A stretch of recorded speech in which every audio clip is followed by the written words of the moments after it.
So here we are again. I'm not working with a sketch today, which is quite unusual for me. I do like to use a sketch, but what I do have is this cut file that was an exclusive cut file that Susan Stringfellow did for National Scrapbooking Day or Week over on DisneyScrappersNing.com. I didn't get a chance to use it during that week, but I have cut it. I love it, and I have cut it out of just some smooth white cardstock on my silhouette, and it has cut beautifully.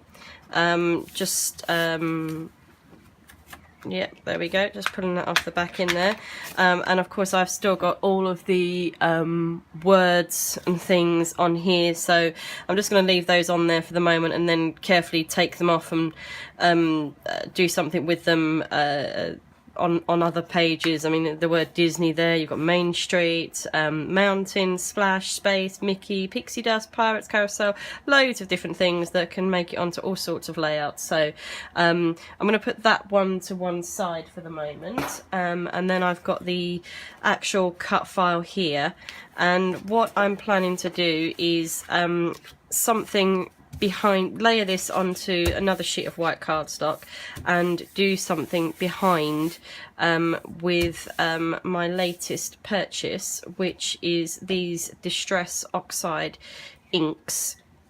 I have literally bought these today.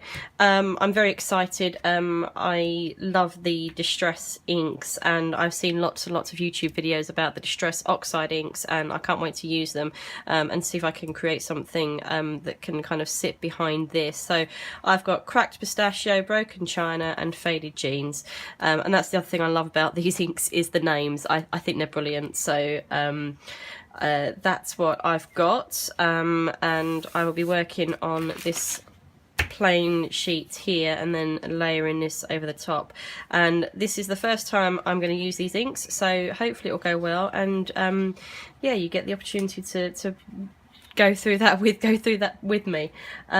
Other things I've got out, I'm thinking, I haven't got any photos chosen at the moment. I'm just going to create this kind of background and see where we go with it. But I'm thinking, as I've got the kind of blues and green inks going on, maybe do some kind of monochromatic style layout. So I've got those flowers out again that didn't make it onto the Typhoon Lagoon layout. I've got some enamel dots in various blues and greens colours. And I also saw this one in here. I've got this Brad left from the Simple Stories I Am collection. I don't think any of the others will work, possibly that one maybe, but it just I just caught my eye in my stash, so that's literally all I've got pulled out at the moment. I don't know where this is going to go, but I just want to get on and try and use some of these inks and see what we can come up with. So off we go. So first of all, I'm just going to mark out using a pencil where the edges of that file are, so I know where the inks need to go out to. Hopefully the inks will cover them up, and I won't need to rub them out, but you know, we'll see. I've just smooshed a bit of each of the colours onto my craft sheet just to the side there, and I'm using a paintbrush to just smear some of the ink on there. These inks react really well with water, so that little pause there was me going to get some water, and I'm just applying the ink using plenty of water, just about for a third of the page or the area that needs to be inked. And now I'm going to go into the next colour, which I think I can't remember the names now. I've got that Cracked Pistachio at the top there, so I'm just smearing the ink on, and every so often I'll just sort of test, see how it looks. It's not dark enough for me, so I'm just doing the direct to paper method now. I love these inks. I love that I can use a paintbrush to kind of blend them together, and I'm not really taking much care with this because most of it is going to get covered up. It's just going to peek through the cut file, so I'm just enjoying myself, flicking some water on.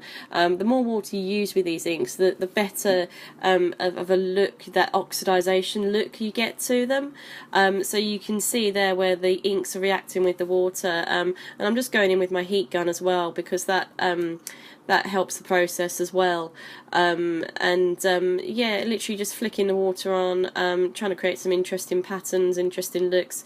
Again, you won't see an awful lot of that once the cut file is on top, but there will be a hint of it behind, so and that's the kind of look I'm going for. And also, the fact that a lot of this is going to get covered up means that it doesn't matter what it looks like, so I'm just enjoying playing with those inks. So already I really like how that's looking, and I can see that I need to go over to the edge a bit more, so again, just applying a bit more ink, plenty of water, just spreading it around on the page. I've watched loads of YouTube videos about these inks. Ones I really like by Jen McGuire. She does cards rather than scrapbook layouts, but she is really good with inks, and she's got all sorts of tips and techniques for you to watch and look at. So if you look for her on YouTube, it's Jen McGuire Ink, and look for her Distress Oxides videos. Really fun to watch, yeah, so highly recommend those. So again, just touching up, just making sure I've covered up, or I've got all of those words covered, and there we are, all done. So that took hardly any time at all. Just picking up the rest of that ink off of my craft sheet, so again, a bit more water in there. So if this was another sheet, I could cut something out of that and get, you know, kind of that central piece cut into a tag or something. So I'm going to move on to the rest of the layout now. I've got these flowers that I originally bought to use on a Typhoon Lagoon layout. They never made it on. They didn't quite work with what was going on, so I thought the colours worked quite well with these inks, so I'm going to try and get them on this layout. I'm just going to put this on the cut file on top of that background paper now. I'm using some foam dots to kind of raise it a little bit to give it some dimension. You'll see I won't peel off the backing of all of these dots. I'm just going to do the ones around the edge and a few in the middle. I think that's a tip I picked up from Ali Edwards. She says I haven't got time to peel them all off, so and you don't need to, because they're in the middle. They still give the height. They don't need to be stuck down. So so that's that. Just adding a couple of extras where they need to go. To stick down the middle parts of those letters. Now, I did go off and find a couple of photos. These are from driving up to Walt Disney World and to Magic Kingdom. It's one of the most exciting moments for me going to when we go to the parks, and I just wanted to kind of document some of that excitement. I was just trying to get a pen there. I had a turquoisey colour pen from the Chamel collection, which has dried up, so that's gone in the bin. So I've gone back to classic black. For me, I felt that the Mickey head and the central bit was kind of floating in midair, so I've just drawn a quick line around the edge there with my just with my black pen, which kind of grounds it back into the layout. And it's a trick I use quite a lot. If I feel something's kind of floating off of the page, I just draw a quick line around the edge. It's a nice loose frame, and yeah, it just does the job. It's nice and easy. I'm sorry you can't see it, but I have put a bit of washi tape along the bottom there. You will see it later on in the video. So again, it's just something to apply a border to the layout. I think those flowers look quite nice under those photos, and I'm now just trying to decide on some thickers. In the end, I went for these glittery turquoise ones. Sorry about my head there. I think that kind of goes with the nice kind of blues and greens and turquoisey colours there. Just popping up photos on some foam squares there, and sticking down those flowers. I'm just using my regular adhesive for those. Nothing special there. just going back to my choice of thickers, I pulled out a few different colours and styles. I went for this one because I've only got a small space for my title, which is going to be driving up. So the taller, thinner letters worked better for that. I did have also one of the alphabets is also all lowercase, and I don't do well with titles all in lowercase. I prefer them to be in caps or with initial caps. It's just a thing of mine. So you know, who knows if those alphas will ever get used. Just adding in some journaling here. I'm writing directly onto the page. I know roughly what I'm going to say and how much space I need to say it in, so I'm just talking about how much I love that drive up to Disney for the first time, and the excitement and how I get all jittery in the car and things like that. I turn into a 6-year-old again. So you know, but this Disney, that's what it's about. So just finishing off the journaling there. You can see that washi tape. It's just some arrows that are turquoise and black, but I felt it went with the layout. So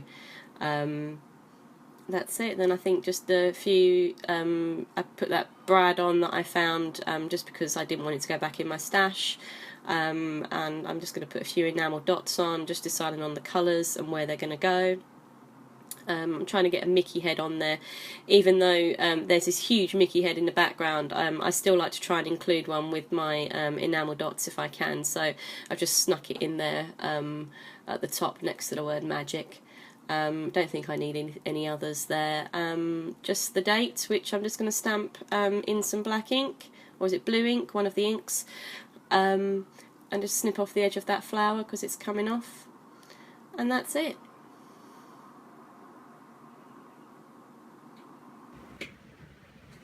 So here we are with the finished layout. That one was quite quick in the end, and I'm quite pleased with how it's turned out. I really enjoyed playing with those Distress Oxide inks on the back, and I love how it looks through this background. Sorry, this cut file. Yeah, I really like the way the inks have blended here, and the word magic, and you know, and things, and you can see a sneak of the faded jeans colour here. Obviously I've covered up some of the words on that cut file, but that doesn't bother me.